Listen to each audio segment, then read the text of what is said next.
ನಿಮಗೆ ಕಾನ್ಸ್ಟಿಪೇಷನ್ ಆದಾಗ ನೀವು ಇದನ್ನ ಅನುಭವಿಸಿರ್ಬೋದು. ಮೋಷನ್ ಜಾಗದಲ್ಲಿ ಹರಿದಂಗ್ ಆಗಿರತ್ತೆ, ಫಿಶರ್ ಅಂತ ಕರಿತೀವಿ. ಮೋಷನ್ ಮಾಡುವಾಗ ತುಂಬಾ ಗಟ್ಟಿ ಆಗಿದ್ದಾಗ, ಪ್ರೆಷರ್ ಹಾಕಿದಾಗ ಒಂದ್ ಕಡೆ ಸೀಳ್ದಂಗ್ ಆಗಿರುತ್ತೆ. ಈ ಫಿಶರ್ ಏನಿದೆ, ಎಷ್ಟೋ ಜನ ಯಾವಾಗ್ಲೂ ಒಂದ್ಸಲ ಅವ್ರ ಜೀವನದಲ್ಲಿ ಅನುಭವಿಸಿರ್ತಾರೆ. ಒಂದಿನ ಇರತ್ತೆ, 2 ದಿನ ಇರತ್ತೆ, ಸ್ವಲ್ಪ ಉರಿ ಆದಂಗ ಆಗತ್ತೆ, ಆಮೇಲೆ ತಾನಾಗ್ ತಾನೇ ಸರಿ ಹೋಗುತ್ತೆ. ಈ ಟೈಮಲ್ಲಿ ಪೇಷಂಟ್ಸು ಎಲ್ಲಾವುದು ಒಳ್ಳೇದನ್ನ ಫಾಲೋ ಮಾಡಿರ್ತಾರೆ. ಒಳ್ಳೆ ಹಣ್ಣು ತರಕಾರಿ ತಿಂದಿರ್ತಾರೆ, ಅಲ್ಲಿ ಕ್ರೀಮ್ ಅಥವಾ ಎಣ್ಣೆ ಹಚ್ಚಿರ್ತಾರೆ, ನೀರಲ್ಲಿ ಕೂತಿರ್ತಾರೆ, ಸಿಟ್ಸ್ ಬಾತ್ ಅನ್ನೋದು ಮಾಡಿರ್ತಾರೆ, ಮತ್ತೆ ಖಾರ ಊಟನ ಅವಾಯ್ಡ್ ಮಾಡಿರ್ತಾರೆ. ಇದೆಲ್ಲ ಮಾಡಿ ಕಂಪ್ಲೀಟ್ ಆಗಿ ಗುಣ ಮಾಡಿಸ್ಕೊಂಡಿರ್ತಾರೆ ಮನೆಯಲ್ಲೇನೆ. ಆದ್ರೂ ಅದು ಮತ್ತೆ ಮತ್ತೆ ಬರುತ್ತೆ. ಇದು ಯಾಕಾಗತ್ತೆ?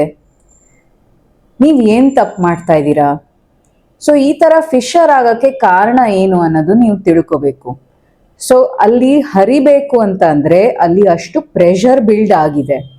ಈ ಪ್ರೆಷರ್ ಬಿಲ್ಡ್ ಆಗೋದು ನೀವು ತುಂಬಾ ಸ್ಟ್ರೈನ್ ಮಾಡಿದಾಗ, ತುಂಬಾ ಮುಕ್ಕಿದಾಗ ಮೋಷನ್ಗೆ, ಇಲ್ಲ ನಿಮ್ ಮೋಷನ್ ತುಂಬಾ ಗಟ್ಟಿ ಆಗಿದೆ, ನೀವು ನೀರು ಅಥವಾ ಫೈಬರ್ನ ಸೇವನೆ ಮಾಡಿಲ್ಲ, ಇಲ್ಲ ನೀವು ತುಂಬಾ ಟ್ರಾವೆಲ್ ಮಾಡಿದ್ದೀರಾ, ಕರೆಕ್ಟ್ ಟೈಮ್ಗೆ ಮೋಷನ್ ಹೋಗ್ತಾ ಇಲ್ಲ, ತುಂಬಾ ಕಂಟ್ರೋಲ್ ಮಾಡಿದ್ದೀರಾ, ನಾರ್ಮಲ್ ಆಗಿ ಅದು ಅರ್ಜೆಂಟ್ ಫೀಲಿಂಗ್ ಬಂದಾಗ ಅವಾಗ ಅದನ್ನ ಕ್ಲಿಯರ್ ಮಾಡಿಲ್ಲ, ಆಮೇಲೆ ಅದು ಮೋಷನ್ ಗಟ್ಟಿ ಆದ್ಮೇಲೆ ಪ್ರೆಷರ್ ಹಾಕಕ್ ಟ್ರೈ ಮಾಡಿ ಈ ತರ ಫಿಶರ್ ಆಗಿರುತ್ತೆ.